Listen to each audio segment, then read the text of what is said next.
Tuatilia marugi atatoa cheko.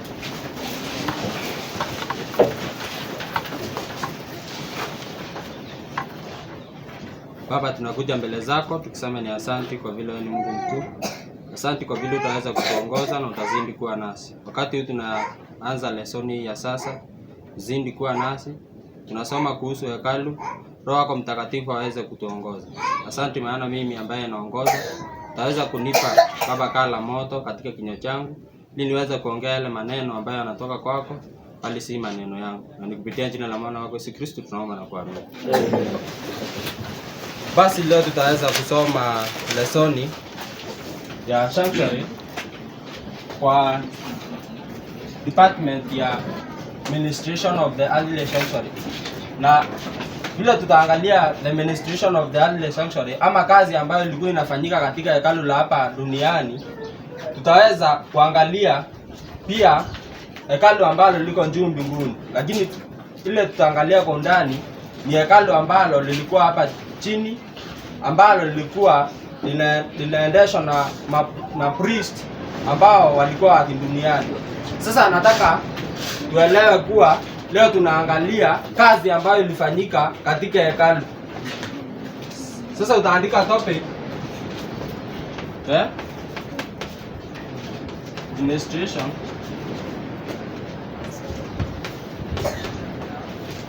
of earthly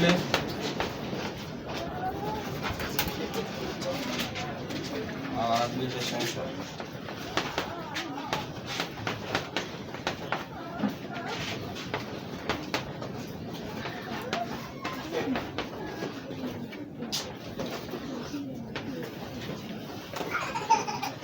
Hiyo sasa ndio topic ambayo tutaongea kuhusu leo.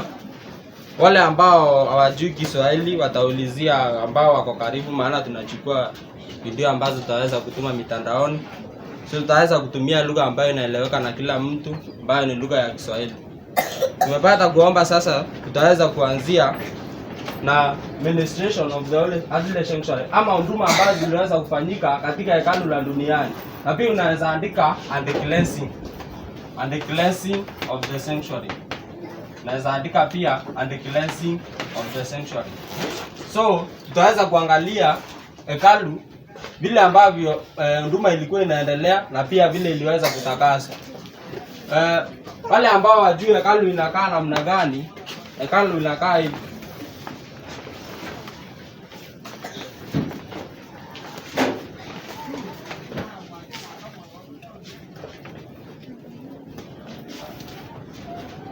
Pani pazia.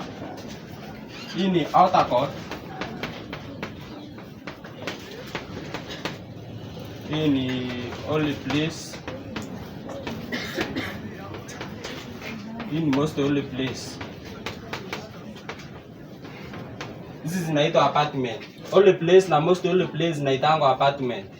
So hizi apartment ndizo priest alikuwa ana minister sana. Na katika hii apartment tutaiangalia kwa undani sana. Na tutaona ni nini priest alikuwa anafanya hapa ndani. Sasa nataka msomaji ambaye ni wa leo aweze kusomea kitabu cha Exodus 28 verse 1. Exodus 28 verse 1. Nataka moyo atakuwa na haraka sana. Nasema hivi. Inasema, "Nawe mlete Haruni ndugu yako karibu nami." Nawe mlete Haruni ndugu yako karibu nami. Na wanawe pamoja naye. Na wanao pamoja naye. Miongoni mwa wana wa Israeli. Ili anitumikie katika kazi ya ukuhani. Sasa tumeona kuwa Haruni na wana wake ndio walikuwa wanatumika katika kazi ya ukuhani. Tumesoma kitabu cha Exodus. Sitakuwa naandika kila kitu 28. Na pia unaweza soma inasema the same Exodus 29, pia unaweza soma Leviticus 8, pia unaweza soma Leviticus 9, na pia unaweza soma Hebrews 7. Hizo zote zinaonyeshana vile priest walikuwa wana haki kama ambao walikuwa wanashikilia huduma katika hekalu. Sasa priest ndio walikuwa ana haki kama wahudumu katika hekalu. Hekalu naye ya juu mbinguni utaona Yesu ndiye ana haki kama priest. Lakini sasa tutafika hapo. Lakini hapa kwa earthly sanctuary ni Haruni na wanae. Wana wa Levites walikuwa wanaitwa Levites. Sasa tutasoma pia kitabu cha Exodus 40 verse 9 tuweze kuona vile waliweza kutakasa vitu hapo ndani. Exodus 40 verse 9. Exodus 40 verse 9. Niko na dakika 30 tu ndio maana unaona nakimbia hivi.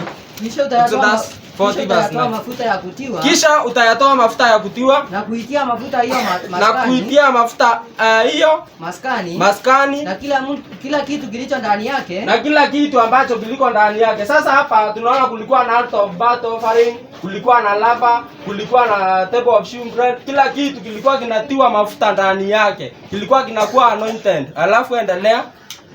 Na kila kitu kilicho ndani yake. Na kila kitu kilicho ndani yake. Na kuiweka iwe takatifu. Na kuiweka iwe takatifu. Na vyombo vyake vyote nayo itakuwa takatifu. Na vyombo vyake vyote vilikuwa nini? Takatifu. Sasa ilikuwa inafanyiwa anointing. Ilikuwa inawekewa mafuta ili iweze kuwa takatifu. Kila kitu hapo ndani. Na priest ndiye alikuwa anafanya hiyo kazi. Sasa utaandika pia mafungu ambazo zina support hiyo. Exodus 30, 26 na 29 the same na hii. So unaweza andika the same verses kama vile niliwaambia hapa mbele. Exodus 30, 26 and 29 unaweza soma hiyo mtumishi, na pia Leviticus 8 na 8 verse 10. Leviticus 8 verse 10. Hizo zote zinaonyeshana vile priest alikuwa ana anoint kila vessel, kila kitu hapa ndani ili kiweze kutakaswa na kiweze kuwa kitakatifu.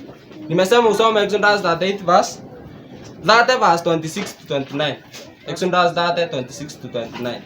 26 inasema nao utaipaka hema ya kukutania kwa mafuta hayo. Nawe utaipaka hema ya kukutania kwa mafuta hayo. Na hilo sanduku la ushuhuda. Na hilo sanduku la ushuhuda. Na hiyo meza na vyombo vyake vyote. Na hiyo meza na vyombo vyake vyote. Na kinara cha taa. Na kinara cha taa. Na vyombo vyake. Na vyombo vyake vyote. Na madhabahu ya kufukizia uvumba. Na madhabahu ya kufukizia uvumba. Na madhabahu ya kuteketezea sadaka. Na madhabahu ya kuteketezea sadaka. Sasa kila kitu kilikuwa kinakuwa anointed ili kikuwe kitakatifu. Endelea.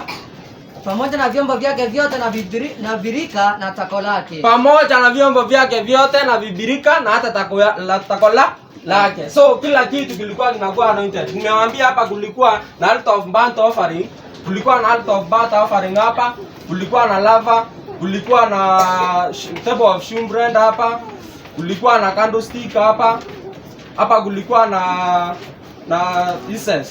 Kulikuwa na incense. Hapa kulikuwa na mesa ambayo ni mahali Kristo ama kuhani alikuwa anafanyia huduma ya mahali patakatifu mno. Kulikuwa pia na Ark of Covenant. Hizo zote zimetajwa hapo ndani. Sasa mimi nafunza vile walikuwa na minister hapo ndani. Tumeona kuwa ni priest walikuwa anafanya kazi hapo ndani, na tunaona wakati walikuwa wanaanza kuminister walikuwa ana anoint kila kitu hapo ndani ili kukue patakatifu kabisa. Haya basi sasa utaweza kusoma kitabu cha Ibrania 9:6 na 7. Katika holy place kulikuanga na daily service. Sasa unaweza andika hapo holy place kulikuanga na daily service. Holy place kulikuwa na daily service. Ama kulikuwa na service ama juhudi za kila siku. Nayo most holy place alikuwa anaingia once a year. Nadhani umefungua hiyo kitabu nimekuambilia mtumishi. Once a year. Sasa nataka usome hiyo kitabu cha Ibrania na 9:6 na 7. Nasema hivi. Inasema basi vitu hivi vikiisha kutengenezwa hivyo. Vitu hivyo vikiisha kutakaswa sasa. Tumeona vitu vinatakaswa. Vitu hivyo vikiisha kutakaswa. Makuhani huingia katika hema hiyo ya kwanza daima. Makuhani huingia katika hema hili la kwanza daima. Niliwaambia hizi ni apartment, mahema. Hema hili la kwanza lilikuwa linaingiwa daima. Wakiyatimiza mambo ya ibada. Wakiyatimiza mambo ambayo ni ibada. Lakini katika hema hilo la pili. Lakini katika hema hili la pili, most holy place, kuhani mkuu huingia peke yake. Kuhani mkuu huingia peke yake mara moja kila mwaka. Mara moja kila mwaka. Alikuwa anaingia mara moja kila mwaka. Sasa kuhani mkuu vile alikuwa anafanya administration hapo ndani, alikuwa anafanya once a year in the most holy place, lakini holy place alikuwa anafanya daily service. Sasa tuangalie ni nini alikuwa anafanya katika holy place. Alikuwa anafanya nini? Sasa soma kitabu cha Exodus. Pia hiyo unaweza ongezea Exodus 29 verse 38 to 43. Alikuwa anafanya hapa daily, evening and morning. Alikuwa anafanya jioni na hata lini asubuhi. Alikuwa anafanya jioni hata asubuhi. Sasa hebu soma kitabu cha Exodus 29:38 to 43. Sitaandika hapa sana. Itabidi unifuate na mbio maana hakuna time. Exodus 29 juu ya madhabahu ni. Basi sadaka ambazo utazitoa katika juu ya madhabahu ni hizi. Mwana kondoo wa mwaka mmoja. Mwana kondoo wa mwaka mmoja. Wawili siku baada ya siku. Wawili siku baada ya siku. Mwana kondoo mmoja utamchinja asubuhi. Mwana kondoo mmoja utamchinja lini? Asubuhi. Asubuhi. Na mwingine? Na mwana kondoo wa pili utamchinja jioni. Utamchinja nini? Jioni. Alikuwa anachinja mmoja asubuhi na mwingine jioni. Sasa hiyo inaonekana alikuwa anafanya administration kwa all place, daily service, evening and morning. Sasa hiyo ndio nataka kuona. Sasa alikuwa anafanya nini hapo ndani? Andika pia kitabu cha Numbers 28:3 to 8 inaongezea hiyo ya asubuhi na jioni. Alikuwa anafanya asubuhi na jioni. Hiyo ni kitabu cha Exodus 28:3 to 8. Sasa nataka Numbers 28:3 to 8. Sasa alikuwa anafanya nini? Alikuwa anaburn sweet incense. Alikuwa anafanya nini?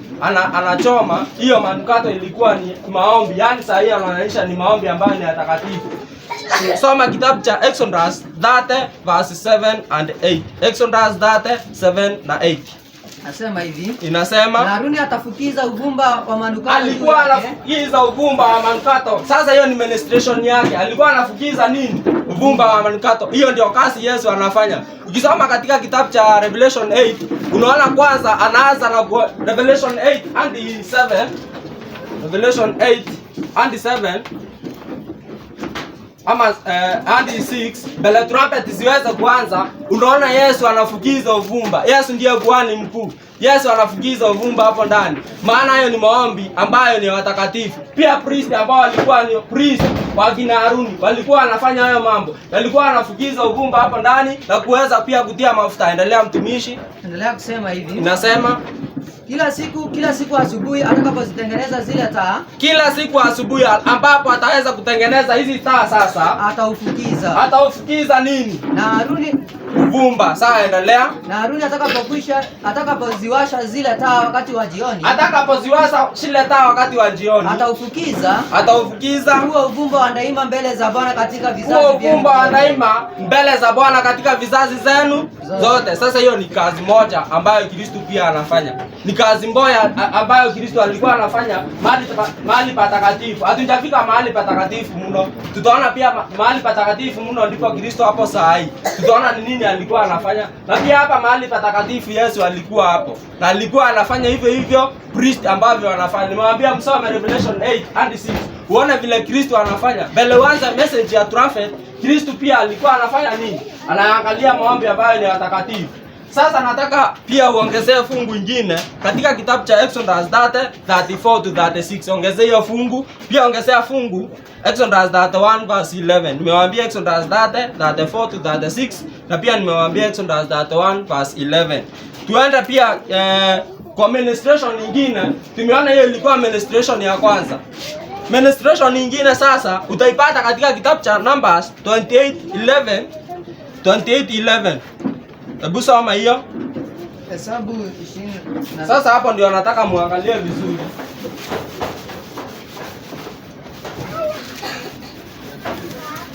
Umesikia hiyo fungu mtumishi? Naam. Nimesema kitabu cha Numbers 28:11. Numbers 28:11. Tuende nitakwambia utakomea wapi. Tena katika mianzo ya miezi yenu mtazongezea Bwana sadaka ya kuteketezwa. Katika mianzo ya miezi yenu mtaweza kusongezea nini? Bwana sadaka ya kuteketezwa. Nao ni ng'ombe waume wandogo wawili. Na hiyo ilikuwa inafanyika wa nini? All place. Hatujafika most all place. Hiyo ilikuwa inafanyika katika service za all place. Hatujafika most all place. Sasa tumeona kuwa walikuwa wanasongeza nini? Sadaka, si ndio? Katika mianzo ya nini? Ya miezi. Tumeona ataleta nini? Ng'ombe waume wandogo. Tuendelee. Nayo ni ng'ombe waume wadogo wawili. Na kondoo mume mmoja. Na wana kondoo waume wa mwaka wa kwanza. Wakamilifu 7 ambao walikuwa hawana mawa. hapa ni mahali patakatifu. Hakukuwa na mawaya yote ambayo yalikuwa yanapelekwa hapo ndani. Maana kitu kilikuwa kinakuja ambacho ni kikamilifu kabisa. Endelea. Pamoja na sehemu ya kumi tatu za elfa za unga mwembamba. Nataka sasa usome haraka haraka hadi verse 20. Maana unaona ni hadi 31, lakini naona nikaa nitakatisha mkajisomee. Mtaweza kuelewa. Alikuwa anafanya pia ministration ya feast. Utaona alikuwa anafanya ministration ya feast. Tiadho. Utaona pia alikuwa anafanya ministration ya new moon. Kwa hii tu fungu. Utaona pia alikuwa anafanya ministration ya feast na pia ya Sabbath na pia ya mwaka Sabbath, annual Sabbath. Sabato ambayo ilikuwa inafanyika kila mwaka. Alikuwa anafanya hizi ministration zote. Tumeona pia alikuwa anafanya nini? Anaweka taa mafuta, ana anoint kila kitu, anaongoza hizi feast, anaongoza new moon, anaongoza Sabbath, anaongoza annual Sabbath. Nimesema hii ni sabato ambayo ilikuwa inafanyika kila mwaka. Hii ni sabato ya kawaida. Hizi ni feast zile 7 sasa. Hizi ni feast zile 7. Hii new moon utaipata katika kitabu cha First Chronicles. Hebu soma mtumishi, First Chronicles 23:30 to 31. 23:30 to 31. New moon. Hii Sabbath nimesema ni ile ya kawaida, hizi ni zile 7 tutaziangalia hapa feast. Ukisoma hii fungu itaweza kukuelezea mambo yote. Hii fungu tu itaweza kukuelezea, nitaongezea zingine mingi ambazo mtasoma. Sasa tuangalie First Chronicles 23:30 to 31, alafu niwapee fungu tuangalie feast. Nao wasimame kila asubuhi kumshukuru na kumsifu Bwana. Nao wasimame kila asubuhi kumshukuru na kumsifu nini? Bwana. Hawa makuhani. Endelea. Na jioni vivyo hivyo. Na jioni vivyo hivyo. Tuliona walikuwa wanafanya asubuhi na jioni. Vivyo hivyo. Endelea. Na kumtolea Bwana sadaka zote. Na kumtolea Bwana sadaka zote za kuteketezwa. Katika siku za Sabato. Katika siku za Sabato. Na mwezi mpya.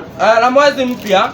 Na za siku kuu zilizoagizwa. Umesikia sasa hata offering zimeongezewa hapa. Offering. Sadaka zote ambazo ni za kuteketezwa.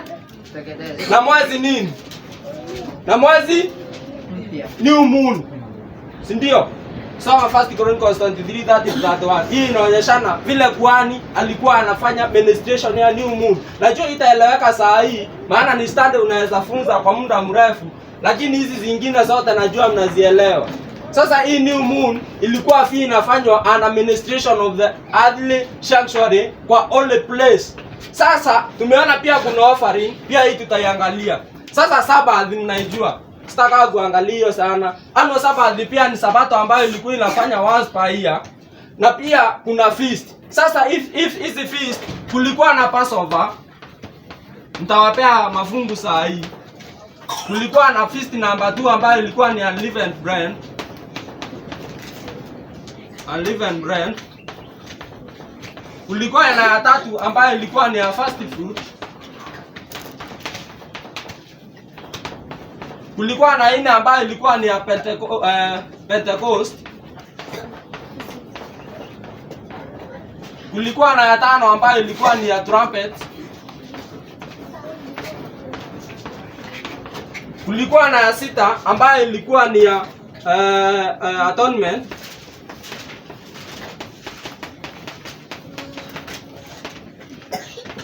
Na kulikuwa na ya 7 ambayo ilikuwa ni ya camp meeting ama Feast of Booths. Camp meeting ama Feast of Booths. Camp meeting, si ndio? Iko na majina mengi sana. Pia unaweza ita nilikuwa nimeandika hapa Feast of Tabernacles. Feast of Tabernacles. Sasa tunaangalia zilikuwa zinafanyika lini. Zilikuwa hii Passover ilifanyika lini? Hii ilifanyika lini? Hii ilifanyika lini? Hii ilifanyika lini? Hii ilifanyika lini? Hii na hii ilikuwa inafanyika same day. Hii na hii ilikuwa inafanyika same day. Western days zilikuwa zimeisha. 7 Sabbath for the 9 days plus 1 unapata ni 15 days. Sasa hii nayo ilikuwa inafanyika mwezi ambao ni wa 7, na pia ni mwezi wa 7, na pia ni mwezi wa 7. Sasa tutaangalia Passover ilikuwa inafanyika lini kwa feast. Sasa tuangalie Passover. Soma kitabu ambacho ni cha Walawi ama Leviticus 23 verse 5. Sasa unaweza andikia hapo mbele Leviticus 23 verse 5. Soma mtumishi, haraka sana, hatuna muda. Soma. Mwezi wa kwanza. Inasema mwezi wa kwanza. Mwezi wa kwanza. The first month ambayo ilikuwa inaitwa sahi April. The first month. Siku ya 14 ya mwezi. Siku ya 14, 14th day. Ni Pasaka ya Bwana. Ni Pasaka. Sasa ilikuwa inafanyika mwezi wa kwanza siku ya 14 ambayo ilikuwa ni Pasaka ya Bwana. Alafu tuende mtumishi katika fungu lile ingine ya kuananisha sasa unleavened bread ambayo ni kitabu cha Leviticus hiyo tu 23 verse 6. Soma. 23. Mbele niende sana nitaongezea hizi mafungu hizi. Kwa hii numbers pia ongezea numbers 29. Pia Leviticus 23 yenye sasa tunasoma saa hii. Na pia kitabu cha Nehemia 10:33. Nehemia 10:33. Kama wewe ni msomi ukienda ukisoma utajua kushikanisha. Lakini ukiandika hapo tu baki nazo hautaelewa. Ndio maana nimewaambia nimeongezea hapa. Kwa hiyo hizo fungu nimeongezea ni proof za kuonanisha priest walikuwa anafanya hizi kazi zote. Walikuwa ana minister kwa hizi kazi zote. Pia Yesu alikuwa anafanya kazi wakati alikuwa mahali patakatifu hizi kazi zote. Lakini Yesu sasa yako mahali patakatifu mno. Maana ministration ilikuwa inaendelea vivyo hivyo continuously ya relationship. Lakini ministration ya Kristo ako katika atonement, ako katika kufanya nini? Judgment. Ako katika kutufanyisha upatanisho. Na huo upatanisho unapatikana tu most holy place. So hawezi rudi holy place. Hizi zilikuwa zinafanyika na Bwana. Pia Yesu alikuwa anafanya hizi kazi zote. Kama tutasoma ministration of heavenly sanctuary siku nyingine, tutaona pia Kristo alikuwa anafanya hizi kazi zote. So sanctuary ambayo hekalu ilikuwa hapa duniani ilikuwa tu ni shando, ilikuwa tu ni kivuli ya ile ambayo ilikuwa juu mbinguni. So kila kitu ambacho kilikuwa kinafanyika hapa duniani kilikuwa kinafanyika pia juu mbinguni. Kivuli ni kitu unakiona hapo chini. Tuseme mimi nikisimama pale kwa jua nitaona kivuli changu. So hii sanctuary ilikuwa ni kivuli. Na ile ilikuwa juu mbinguni, sasa ndio ilikuwa sanctuary original. Na ndio saa hii iko juu mbinguni. Na ndio saa hii Yesu ako pahali patakatifu. Aliweza kuingia mahali patakatifu mno 1844. Aliweza kuingia mahali patakatifu mno 1844. Tunaona kuwa watumishi wa Mungu akina Ellen G. White walikuwa wametazamia sana Yesu arudi huu wakati, lakini hakurudi. Ndio waliweza kusoma Daniel, kitabu cha Danieli. Waliweza kusoma kitabu cha Danieli 9:20 kitabu cha Danieli 8:14 wakaweza kukielewa zaidi. Maana kinasema katika muda wa siku 2300 patakatifu pataweza kufanya nini? Kutakaswa, cleansing, kutaweza kutakaswa. Cleansing ilikuwa inafanyika mahali patakatifu mno. Mahali patakatifu ndipo kuhani alikuwa anaingia wakati mmoja tu. Katika tuliweza kusoma kitabu cha Waebrania 9, si ndio? Tukaona alikuwa anaingia mara moja kwa mwaka. Na ndio mahali cleansing ilikuwa inafanyika. Na pia saa hii Kristo anafanya cleansing. Anaweza kututakasa. Alitufia sisi wenye dhambi ili tuweze kutakaswa. Basi hebu soma kitabu cha Leviticus, hiyo tumeachia 23 verse 6. Na siku ya 15 ya mwezi ule ni siku kuu. Na siku ya 15 ya mwezi ule sasa, mwezi wa kwanza, siku ya 15. Sasa ni 15th day. Ni siku kuu kwa Bwana ya mkate usiotiwa chachu. Kuu kwa Bwana ya mkate usiotiwa nini? Chachu. Unleavened bread. Mtaila mikate. Hata ukiachia hapo tuenda first fruit. Hiyo tumeona unleavened bread ilikuwa inafanyika the 15th day. Tuende first fruit sasa katika kitabu cha Leviticus 23 verse 17. Leviticus 23 verse 17. Soma. 17 inasema hivi. Inasema mtatoa katika makao yenu mikate miwili ya kutikiswa. Mtatoa katika makao yenu mikate miwili ya kufukizwa. Itakuwa ya sehemu za 12 za hefa. Itakuwa ya sehemu za 12 za hefa. Itakuwa ya unga mwembamba. Itakuwa ya unga mwembamba. Itawekwa na chachu. Itawekwa na chachu. Iwe malimbuko kwa Bwana. Iwe malimbuko kwa Bwana. Nanyi pamoja na hiyo mikate, mtasongeza wanakondoo 7 walio wakamilifu wa mwaka wa kwanza, na ng'ombe mume mmoja, na kondoo waume 2, watakuwa sadaka ya kuteketezwa kwa Bwana. Watakuwa sadaka ambayo ni ya kuteketezwa, burnt offering, lakini hiyo hatutaki kuangalia sana. Endelea. Pamoja na sadaka yao ya unga, pamoja na sadaka yao ya nini? Ya unga. Na sadaka zao za kinywaji, sadaka ya harufu ya kupendeza iliyosongezwa kwa Bwana kwa njia ya moto. Umemalizia? Naam. First fruit inatajwa hapo, wale ambao wamesoma na English. Si first fruit inatajwa hapo. First fruit ni sadaka ambayo ni Kiswahili inaweka na njia nyingine, lakini ni sadaka ambayo ilikuwa inatolewa katika mazao yao. Ni sadaka ambayo ilikuwa ni moja ya mazao.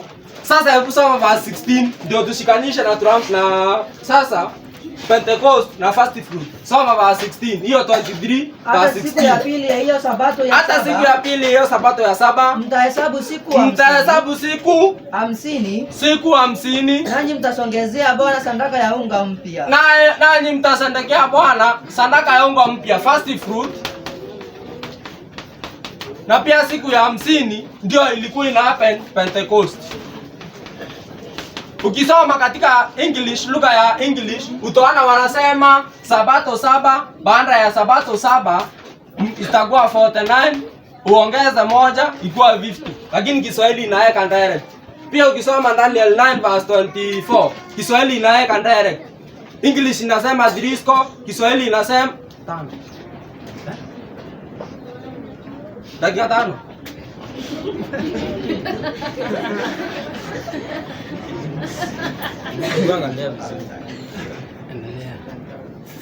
Sawa, naona niko na dakika 8. Sawa, hizi sasa hebu nipeane mafungu. Soma, pia ukienda usome, nimesema Pentecost na first fruit ni the same day. Maana Kristo alipofufuka, aliweza kukaa hapa on the 40 days, akaweza kupanda juu mbinguni na hao masalio, na pia hao masalio ni watu ambao Kristo alifufuka nao. Aliweza kupanda nao juu mbinguni. Na siku ya 10 Pentecost, Holy Spirit akaweza kuteremka Act 2. Ukisoma katika kitabu cha Act 2.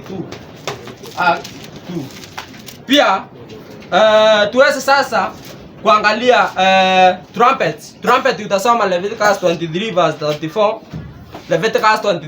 34. Atonement utasoma Leviticus 23 verse 32. Atonement ndio ya muhimu sana, maana hiyo inafanyika nini? Mahali patakatifu mno.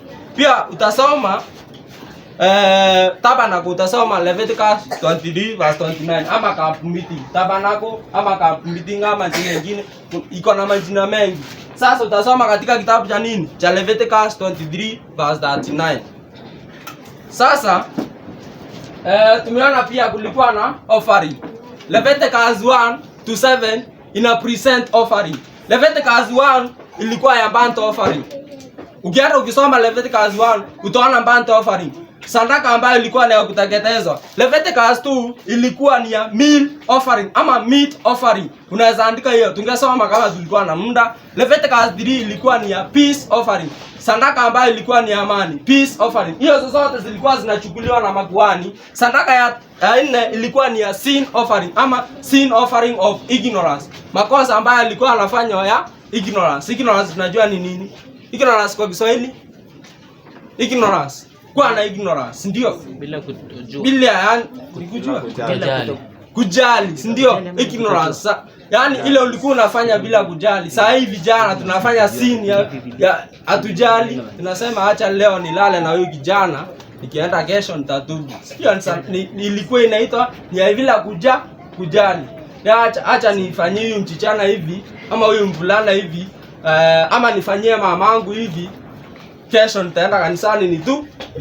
Hiyo sasa sadaka ilikuwa inatolewa ya watu ambao wamefanya makosa kama hayo, makosa ambayo yalikuwa yanafanywa bila kujali. Sasa Leviticus 5 ilikuwa ni a sin of concealing knowledge of guilty of intended transgression. Sasa ni ile ulikuwa unafanya ukiwa utaki.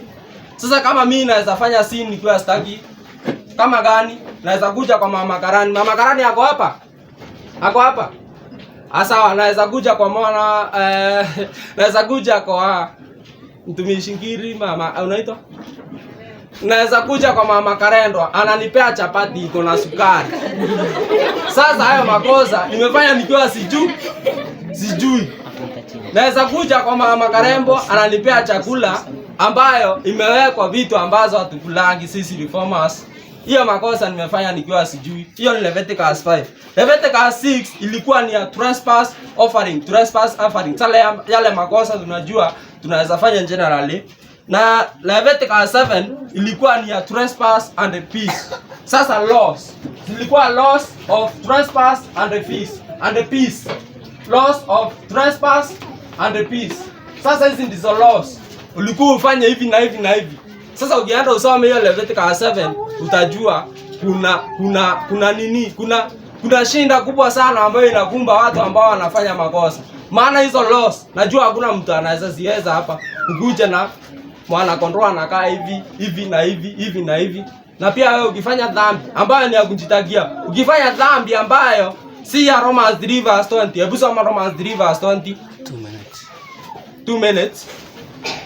Nitaachia hapo. Tutaachia most all place. Tukipatana na siku nyingine tutaendelea tu. Juu hakuna, lakini si unajua tu most all place ni atonement ilikuwa inafanya. Hakuna vitu mingi. Atonement hizi zote zilikuwa zinafanywa all place. Lakini hii ilikuwa inafanywa most all place na vitu zingine hapo. Kondoo alikuwa analetwa, hiyo kondoo akiletwa, mmoja anachinjwa, mwingine anaachwa. Ukiwa unatafuta hiyo fungu, acha niwapee fungu ya kusoma katika most holy place. Enda soma katika kitabu cha most holy place sasa. Ministration ya most holy place, enda usome Leviticus 16. Leviticus 16 yote inaelezea most holy place. Kwani alikuwa anakuja na ngoti wawili, na hawa ngoti wawili alikuwa anakuwa mmoja anabaki hapo nje.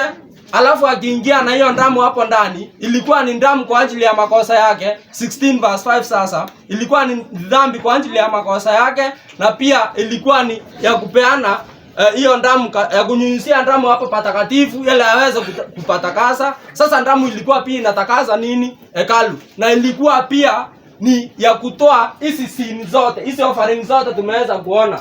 Hizi offering zote ilikuwa pia ni ya kutoa laana zote ambazo zilikuwa ni sin kwa wana wa Israeli.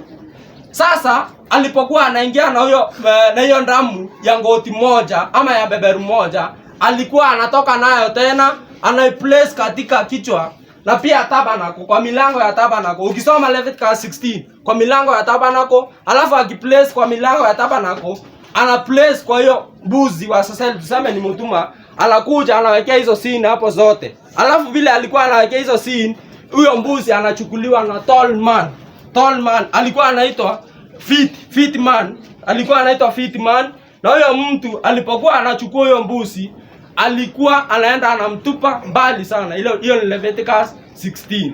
Basi nitamalizia hapo. Maranatha? Amen. Nadhani umeelewa. Leviticus 16 itakuelezea most holy place. Utaenda ujisomee. Asante sana mtumishi. Tutapata kuomba.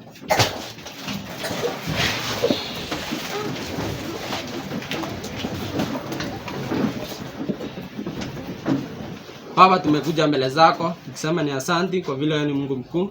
Asanti kwa nguvu zako. Asanti kwa neema, asanti kwa kweli mingi ambazo umetupa.